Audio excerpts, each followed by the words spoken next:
Mile marker 214. I wasn't supposed to be driving that night.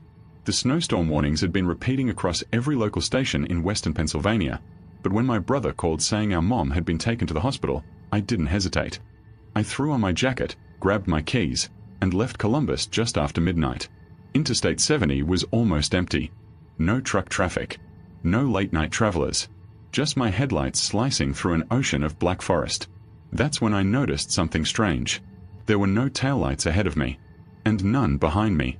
The snowfall wasn't heavy yet, but it moved sideways in sharp gusts. The wind rocked my SUV slightly every few seconds. My dashboard clock read 12:43 a.m. I'd been driving nearly an hour, but the mile markers weren't changing. I passed mile 213. Then 10 minutes later, I passed mile 213 again. I remember frowning at the sign, convinced I was just tired. Maybe I'd misread it. Maybe there were two 213s close together. But my stomach started to tighten, because the trees hadn't changed either. The forest lining the highway looked identical on both sides. Tall, skeletal trees. No buildings. No exit ramps. No road signs except the repeating mile marker. I reached for my phone. No signal. Not even one bar. I told myself it was normal. Dead zones happen, especially in rural Ohio. But then my radio cut to static.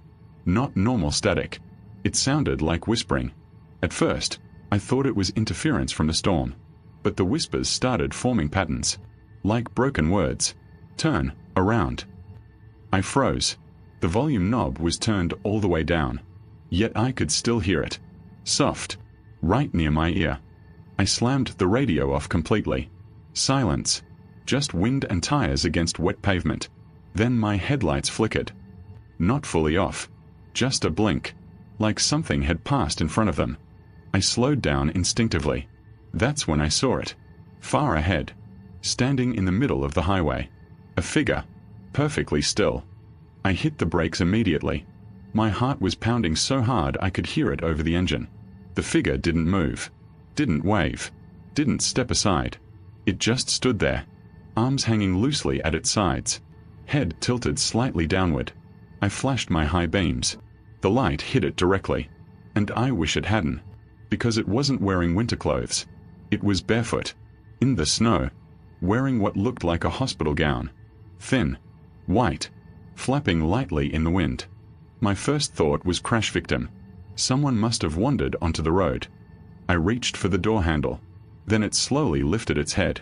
And smiled. Too wide. Too stretched. It began walking toward my car. Not running. Not limping. Just steady. Deliberate. Bare feet crunching in snow. I slammed the car into reverse. The tires spun violently. But the SUV didn't move. Like the road beneath me had turned to glue. The engine roared. Speedometer climbing. But we weren't going anywhere. And it kept getting closer. Then everything went black. Headlights out. Dashboard dead. Engine silent. I was alone in pitch darkness. Except, I could still see it. Standing inches from my hood. Even without light. Its smile glowing faintly. Like it was lit from within. Then there was a knock. On my driver's side window. But the figure was still in front of me. I turned my head slowly. And something else was standing beside my door. I couldn't breathe. The thing in front of my hood hadn't moved. But the one beside my window. It was breathing. Slow. Fog spreading across the glass in uneven bursts. I didn't want to look. But I did. Its face was inches from mine through the window. Same hospital gown.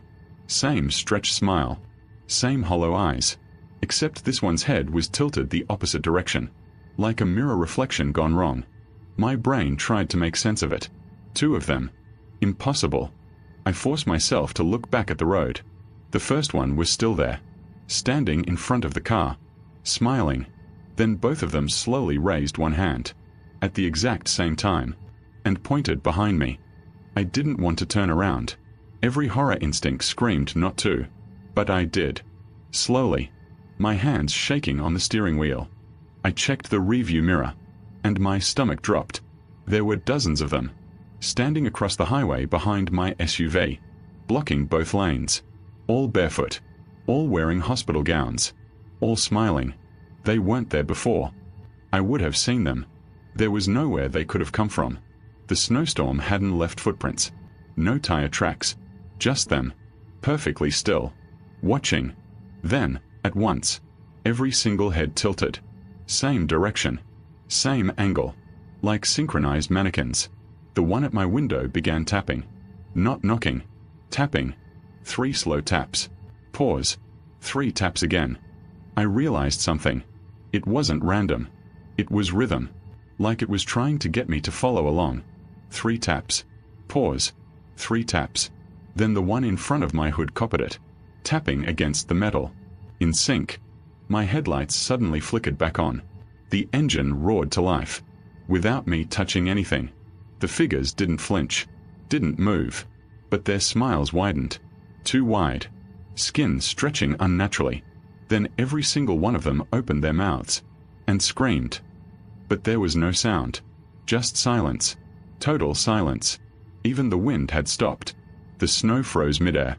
Suspended. Like time had paused. Except for them.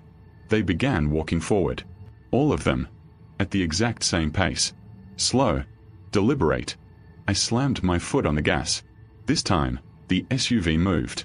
It shot backward violently. I didn't care what was behind me. I just drove. The figures didn't run. They didn't chase. They just kept walking forward. As if they knew something I didn't. I spun the wheel. The car fishtailed. And suddenly, the road was normal. No figures. No frozen snow. No hospital gowns. Just an empty interstate. I was parked on the shoulder. Engine running calmly. Dashboard clock read 12:44 a.m. Only 1 minute had passed. 1 single minute. My phone buzzed. Signal restored. A voicemail notification. From my brother. Timestamp. 12:41 a.m. My hands trembled as I played it. His voice sounded confused. Hey, why'd you turn around? You just passed our exit. Turned around? I hadn't. I looked up slowly. Ahead of me. A green sign stood illuminated. Mile marker 214. I felt ice run through my veins. I never reached 214. I was stuck at 213. The entire time. Slowly. Very slowly. The radio turned on by itself. Soft static. Then whispering. Clear this time. You didn't leave. I threw the SUV into drive and sped forward. I didn't stop again until I reached city lights. I never saw them after that. But 3 days later, state police released a report. A transport van carrying psychiatric patients had crashed near mile marker 214 during a snowstorm. 20 years ago. All patients declared dead at the scene. Except for one. Never found. Still listed as missing. I don't drive that stretch of highway anymore. And sometimes, when I'm stopped at a red light at night, I hear it. 3 taps. Pause. 3 taps. From the passenger side window.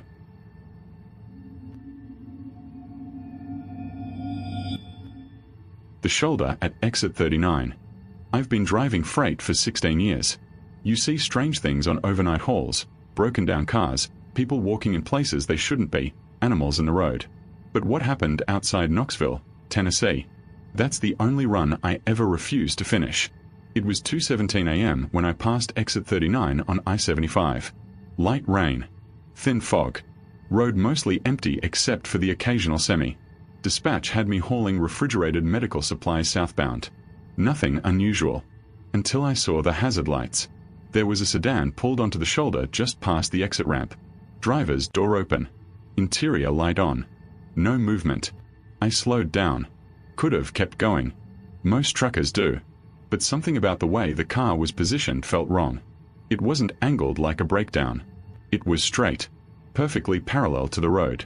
Like it had been parked deliberately. As I passed, I glanced inside. No driver. No passenger. Just the seatbelt hanging loose. Still swaying slightly. Like someone had just unbuckled. My stomach tightened. I checked my mirrors. No one walking along the guardrail. No one near the tree line. Just woods. Thick Appalachian woods. And rain. I debated calling it in. But then I saw something in my headlights further up the shoulder. About 50 yards ahead. At first, I thought it was a deer. Low shape. Crouched near the guardrail. Then it moved. Not like an animal.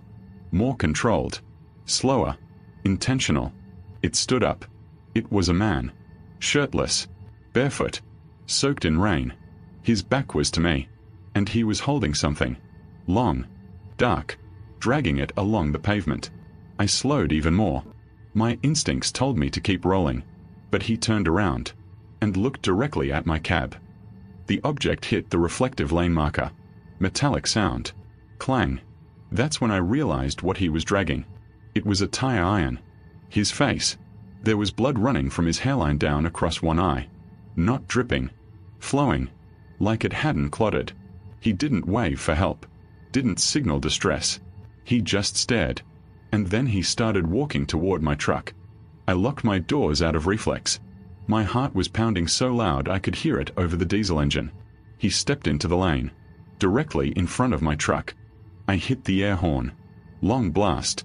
He didn't flinch. Didn't blink. He just lifted the tire iron slightly.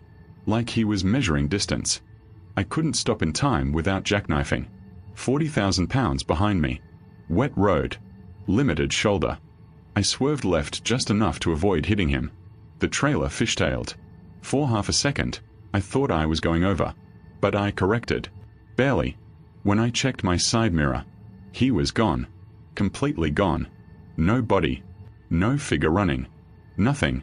Just the abandoned sedan still back at the shoulder. And its driver door. Now closed. I know it was open before. I'm certain of it. I grabbed my CB. No response. Static. Then something cut through. Breathing. Heavy. Right through the speaker. I grabbed my phone and dialed 911. I didn't care about looking stupid. When dispatch answered, I told them exactly what I saw. Abandoned car.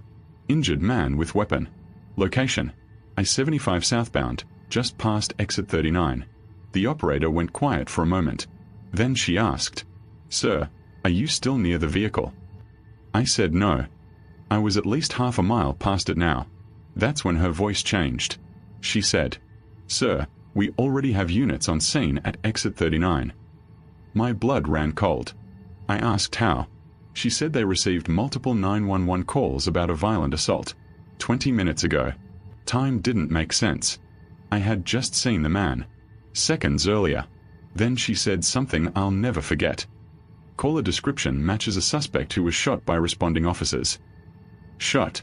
As in dead. I felt the steering wheel vibrate under my grip. I told her that was impossible. I just saw him walking. Dragging a tire iron. Bleeding. Alive. She went quiet again.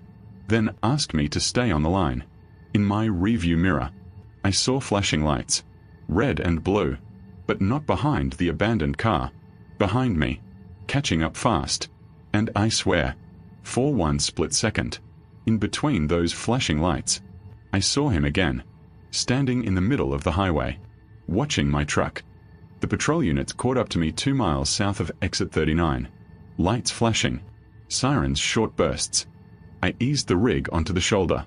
Rain still coming down steady. 2 officers approached the cab carefully. Hands near their holsters. One stayed back. One came to my door. I rolled the window down halfway. He asked if I was the one who called 911. I nodded. He asked me to step out slowly. They patted me down. Checked my logbook. Asked me to repeat everything. Abandoned sedan. Shirtless man. Tire iron. Blood. The younger officer kept glancing at his partner. Like they already knew what I was going to say. Finally, I asked straight out. Was he shot? The older officer didn't answer immediately. Then he said, "Yes. 4 times. They let me sit in the back of the cruiser while they verified my statement. Through the windshield I could see traffic creeping by slowly.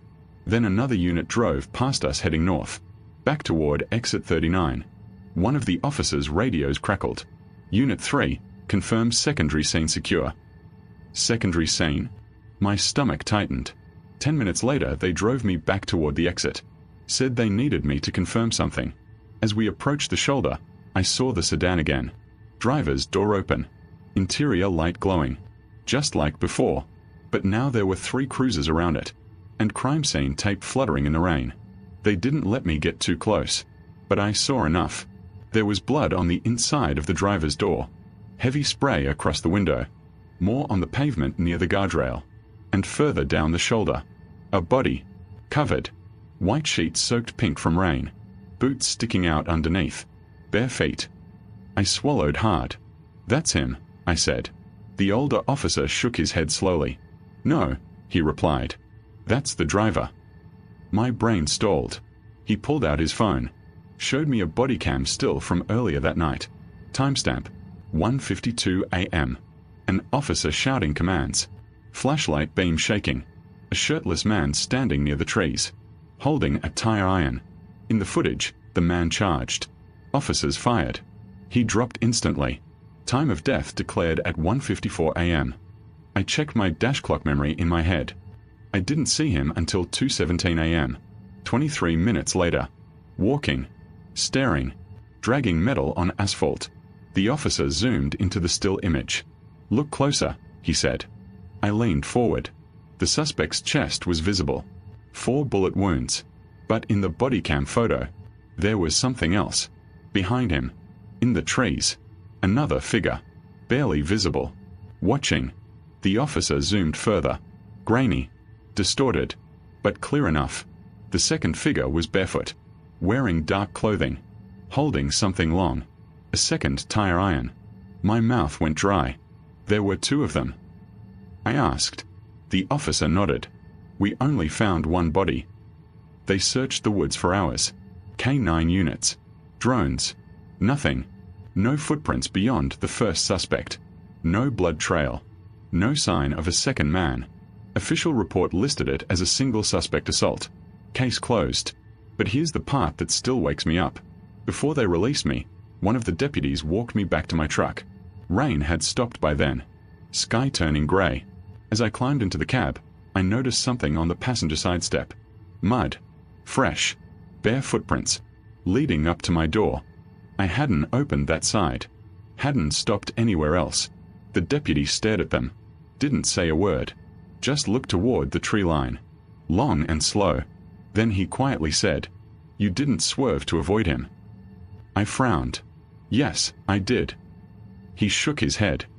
"Dashcam shows you swerved," he said. "But not for someone in front of you." He paused.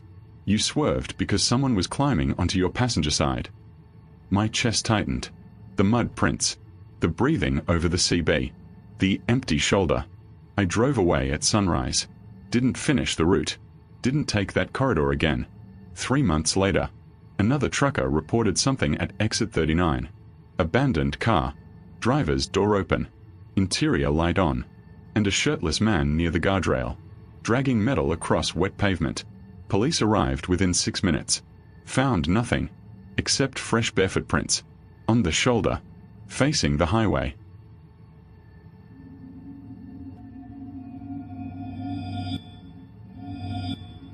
The courtesy stop. I learned this the hard way. Not every car that flashes its headlights at you is trying to help. I was driving through northern Arizona, heading toward Flagstaff after visiting friends in Phoenix. It was just after 1:30 a.m. The desert highway was empty. Long, flat stretches of asphalt cutting through pitch-black nothing. No streetlights. No buildings. Just the road and the occasional reflective sign. Then someone flashed their brights behind me. Twice. At first, I assumed I was driving too slow. I was doing about 70. Speed limit was 75. I moved to the right lane. They stayed behind me. Flashed again. Longer this time. I checked my mirrors. Nothing dragging from my car. No flat tire. No smoke. That's when they pulled closer. Too close. Close enough that I couldn't see their license plate. Just a white SUV.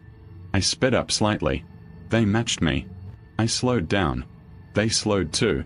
Then they swerved slightly into the left lane and rolled down their passenger window.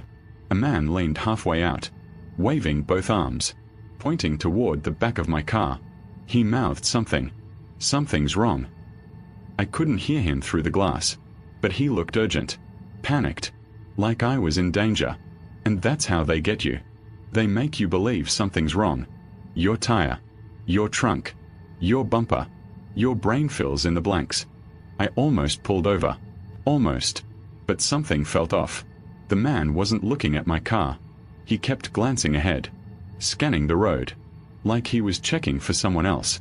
Or something else. I shook my head and gestured that I'd pull over at the next exit. He immediately shook his head back. Hard. No. Now. He pointed aggressively toward the shoulder. The SUV drifted closer to me. Too close. I felt the air displacement between our vehicles. That's when I noticed something in his backseat. Movement. Not just one person. At least two. I didn't pull over. Instead, I accelerated. The engine growled as I pushed past 85. The SUV fell back for a second, then surged forward. Now they weren't pretending to help anymore. They were trying to box me in. The SUV drifted to my left. Another pair of headlights appeared ahead in the right lane. Out of nowhere, a dark sedan. Slowing down. My chest tightened. They were coordinating. The sedan ahead slowed to 60. The SUV stayed on my left. If I slowed, they'd trap me. If I sped up, I'd hit the sedan. The SUV driver smiled at me. Actually smiled. Calm. Confident. Like he'd done this before. That's when I saw it. The sedan's trunk popped slightly open. Inside the trunk, something metallic shifted. Chains. I could hear them faintly even through my closed windows. The sedan braked suddenly. Hard. I swerved to the narrow shoulder. My tires hit gravel. The SUV tried to follow, but I slammed the gas and cut forward between the sedan and the shoulder. Barely missed their bumper. My car fishtailed, but I corrected it. The sedan fell behind. The SUV tried to accelerate around me. I spotted an exit sign ahead. Truck inspection station, 1 mile. Closed at night, but there would be space. Lighting. Cameras. I aimed straight for it. The SUV pulled up beside me one last time. The passenger wasn't smiling anymore. He was angry. As I veered off toward the inspection station ramp, the SUV didn't follow. Neither did the sedan. They slowed at the highway entrance, watching. Then both vehicles turned their headlights off and disappeared back onto the interstate, like I was no longer worth the trouble. I sat in the empty inspection station lot for 20 minutes, shaking, trying to calm down. Then I called the police, gave them descriptions. They were quiet for a moment. Then the officer asked, "Did they try to make you pull over?" I said yes. Long pause. He replied, "You're the third call tonight." Police later told me something unofficial. Off the record. There's a group that runs that stretch of highway. They use fake emergencies to get drivers to stop. Sometimes they say your tire is flat. Sometimes they say sparks are coming from your car. Once you pull over, a second vehicle blocks the road. You're outnumbered, out of sight, and miles from help. They never caught them. At least not that I know of. But 6 months later, I saw something on the news. A missing persons report. Last seen driving near Flagstaff. Pulled over for a vehicle issue. No wreckage found. No skid marks. Just an empty stretch of highway. And one abandoned shoe on the shoulder. Now whenever someone flashes their brights behind me at night, I don't slow down. I don't pull over. I drive to the nearest populated, well-lit area. Because the highway doesn't belong to us after midnight. It belongs to them. And sometimes, they're still hunting. I thought it was over. The inspection station lights felt like safety. Concrete. Cameras. Open space. But fear doesn't leave your body that fast. It sits in your chest. Heavy. After 20 minutes, I pulled back onto the highway. Traffic had picked up slightly. A few semis. A couple of distant taillights. I kept checking my mirrors every 30 seconds. Nothing unusual. Until I saw the same white SUV again. Parked on the shoulder. 3 miles ahead. Headlights off. Hazards off. Just sitting there in the dark. I slowed slightly as I passed. The SUV didn't move. Windows tinted. No visible driver. But as I passed the rear bumper, their headlights flicked on instantly. And they pulled out behind me. Like they'd been waiting. My heart started pounding again. I was doing 78. They closed the distance easily. This time, they didn't try to box me in. They just followed. 2 car lengths back. Calm. Patient. I called 911 again. The dispatcher stayed on the line.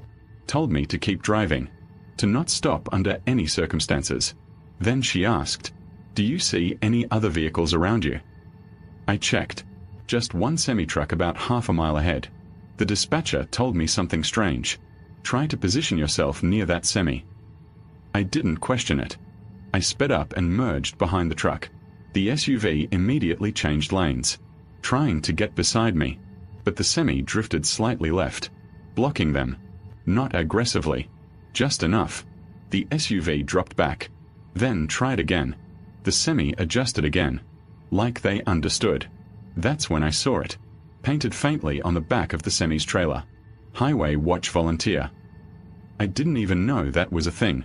The dispatcher spoke again.